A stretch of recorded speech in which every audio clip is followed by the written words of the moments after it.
व्यक्ति एक, व्यक्तित्व अनेक। इस पुस्तक में आज हम पढ़ेंगे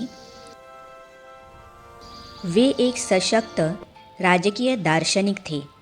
इस विषय पर शिक्षा प्रभाग के उपाध्यक्ष एवं कॉन्फ्रेंस के कार्यकारी सचिव ब्रह्मा कुमार भ्राता मृत्युंजय जी जगदीश भाई साहब के साथ के अपने अनुभवों को इस तरह बांट रहे हैं। तो चलिए आज हम इसे पढ़ते हैं। ईश्वरीय ज्ञान के सार को विस्तार करके और विस्तार को सार करके बोलने की कला उनमें खूब थी। बाबा के एक छोटे से इशारे को भी विस्तार में ले जाकर भाई बहनों को ऐसे समझाते थे कि उसका महत्व बढ़ा देते थे। तर्कशास्त्र में, भौतशास्त्र में, मनोविज्ञान में, दर्शन में, शिक्षा में, हर विषय में वे प्रवीण थे, परिपूर्ण थे। मैंने संसार में बहुत बड़े बड़े नायकों अर्थात लीडरों को देखा है, लेकिन जगदीश जी एक महान आध्यात्मिक लीडर थे, आर्थिक लीडर थे, वैज्ञानिक लीडर थे, सामाजिक लीडर थे। इसके अलावा वे एक सशक्त राजकीय दार्शनिक अर्थात पॉलिटिकल फिलोसोफर तथा राजनीति शास्त्री अर्थात पॉलिटिकल साइंटिस्ट थे। वे राजनेता नहीं थे, लेकिन राजनीति और प्रशासन कैसे होनी चाहिए उनके पास एक श्रेष्ठ कल्पना या चित्र था। उनमें एक विलक्षण विशेषता यह देखी कि हर बाबा के बच्चे पर उनका बहुत विश्वास रहता था। अपने साथियों पर, अपने से छोटों पर विश्वास रखना यह बहुत बड़ी बात है। जगदीश जी सिर्फ विश्वास नहीं करते थे, उस व्यक्ति में योग्यता भरकर, योग्य बनाकर विश्वास पात्र बनाते थे। हर एक की विशेषता को पहचान कर, उस विशेषता को ईश्वरीय सेवा में लगाकर उस आत्मा को आगे बढ़ाना, जगदीश जी में यह कला बहुत अच्छी थी। उस व्यक्ति में वे आत्मविश्वास भरते थे और उसको उमंग उत्साह दिलाकर सेवा में विजयी बनाते थे। दादी जी को भी उन पर बहुत विश्वास था। जगदीश जी में मीटिंग का आयोजन करने की कला बहुत अच्छी थी। दादी प्रकाशमणि जी को भी उन पर बहुत विश्वास था और जगदीश जी भी दादी जी को बहुत सम्मान देते थे, उनके आज्ञाकारी थे और उनका भी उन पर बहुत विश्वास और प्यार रहा। ईश्वरीय सेवा की वार्षिक मीटिंग का संचालन वे करते थे। हर मीटिंग में वे कुछ न कुछ नई बात, नई दिशा सबको देते थे और सेवा में सबको आगे बढ़ाते थे।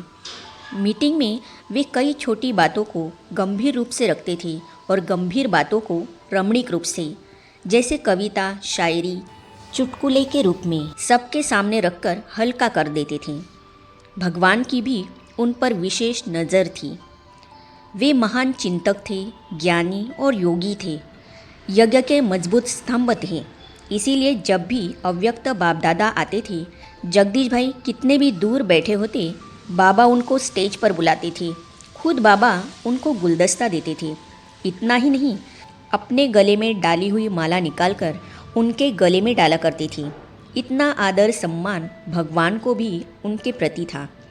बाबा उनके साथ ऐसे वार्तालाप करते थे, देखने वालों को भी एक अलौकिक आनंद का अनुभव होता था। वे ब्राह्मण परिवार के लिए एक प्रेरणा स्रोत है, आदर्श है, मार्गदर्शक है। वे मीटिंग में कहा करती थी कि जैसे हम समाज के अन्य लोगों की सेवा के लिए समय देते हैं, वैसे ब्राह्मणों की प्रगति के लिए भी हमें समय निकालना चाहिए। ब्राह्मणों की अवस्था ठीक रहेगी तो सब व्यवस्था अपने आप ठीक चलेगी। इस तरह हर एक के कल्याण के प्रति उनकी भावना रहती थी। वे कहते थे, ब्राह्मणों की प्रगति से ही विश्व की प्रगति होगी। यह मेरा बड़ा सौभाग्य है कि बहुत बार उनके साथ सेवा करने के, यात्रा करने के मौके मिले। वो मेरे जीवन के स्वर्णिम पल थे। मुझे विश्वास है किसी न किसी जन्म में छोटे भाई के रूप में अवश्य ही उनकी सेवा करूंगा। न्यायविद एवं कला तथा संस्कृति प्रभाग के अध्यक्ष ब्रह्मा कुमार भ्राता रमेश शाह जी ने भ्राता जगदीश जी के बारे में अपने संस्मरण इस प्रकार व्यक्त किए हैं। हम सबके अति प्रिय भ्राता जगदीश जी बहुत ही अनुभवी, शास्त्रों एवं विविध धर्म ग्रंथों के समर्थ विद्वान एवं ईश्वरीय ज्ञान के विविध तत्वों की गहराई को जानने वाले थे। उनको समाज की विभिन्न व्यवस्थाओं और कारोबार का भी गहन अनुभव था। उनकी लेखनी ज्ञान के गूढ़ रहस्यों से युक्त और ज्ञान के गहन अर्थों को प्रत्यक्ष करने वाली थी। अंत तक उन्होंने मेरे साथ बड़े भाई का संबंध निभाया। मैं जब सन 1952 में इस ईश्वरीय ज्ञान के संपर्क में आया, तब से ही जगदीश भाई का नाम सुना। सन 1957 में प्यारे ब्रह्मा बाबा ने उनको मुंबई आने का निमंत्रण दिया। वे मुंबई में आए और आते ही लौकिक गीता ज्ञान यज्ञ करने वालों की ईश्वरीय सेवा के कार्य में जुट गए। मैं उनकी लगन को देख रहा था। उन्होंने शास्त्र जानने वालों की सेवा में मुझे जुटा दिया और धर्म नेताओं की सेवा कैसे की जाए वह भी मुझे सिखाया। जब मैंने उनसे पूछा कि आप मेरे साथ ऐसा प्रेम पूर्वक व्यवहार क्यों कर रहे हैं, तब उन्होंने बताया कि प्यारे ब्रह्मा बाबा ने आपके लिए मुझे कहा है कि ज्ञान चर्चा करके उसे भी इस ईश्वरीय सेवा में लगा दो, क्योंकि आगे चलकर उसका इस ईश्वरीय सेवा में बहुत बड़ा पार्ट है। इस प्रकार बाप दादा द्वारा मेरे लिए दिए गए वरदान की जानकारी भ्राता जगदीश जी द्वारा मुझे मिली, इसीलिए मैं उनका बहुत ही आभारी हूँ। उन्होंने मुझे ईश्वरीय सेवा में आगे लाने का पुरुषार्थ किया और अंत तक मेरे साथ बड़े भाई का संबंध निभाया, पोप को उपहार दिया। बाद में मुझे जगदीश भाई के साथ अनेक प्रकार की ईश्वरीय सेवा करने का अवसर मिला। मुंबई में ईसाई धर्म की ई क्राइस्ट कॉन्फ्रेंस हुई तो ईसाई धर्म के धर्मगुरु पोप पहली बार भारत में आए। उस कॉन्फ्रेंस में ईसाई धर्म के बड़े बड़े आर्च बिशप आदि की सेवा करने की योजना भी जगदीश भाई ने बनाई और 30 बाई 40 आकार के छपे हुए झाड़, त्रिमूर्ति, सृष्टि चक्र के चित्रों को कास्केट में रखकर पॉप को उपहार दिया। वो चित्र आज भी रोम के वेटिकन म्यूजियम में लगे हुए हैं।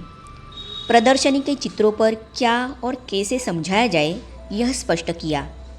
सन 1964 में मुंबई में पहली प्रदर्शनी का आयोजन हुआ, तब जगदीश भाई भी ईश्वरीय सेवा में सहयोग करने आए। सन 1964 दिसंबर 29 के दिन शाम को प्यारी मम्मा ने हम सभी को बिठाकर प्रदर्शनी की उपयोगिता बताई। जगदीश भाई ने मातेश्वरी जी को कहा, अब तक मैं नहीं समझ सकता था कि बाबा जो मुरली में कहते हैं कि एक दिन आबू रोड से आबू पर्वत तक लंबी लाइन लगेगी, किंतु इस प्रदर्शनी को देखने के लिए जो लंबी लाइन लगती है उससे मुझे विश्वास हो गया कि अवश्य ही आगे चलकर ऐसा होगा।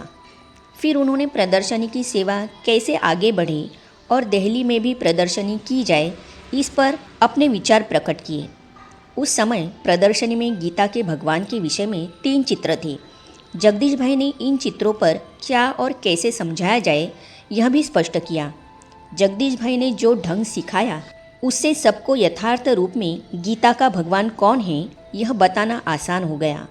आगे हम पढ़ेंगे ईश्वरीय सेवार्थ पहली विदेश यात्रा। तो इन अनुभवों को हम पढ़ेंगे अगली कड़ी में। तो ये जानने और पढ़ने के लिए इस चैनल को सब्सक्राइब करने के साथ ही साइड में जो बेल आइकॉन है उसे भी क्लिक कीजिए, ताकि आने वाली सभी वीडियो और अब तक की सारी वीडियो आप तक पहुंचती रहेगी। ओम शांति।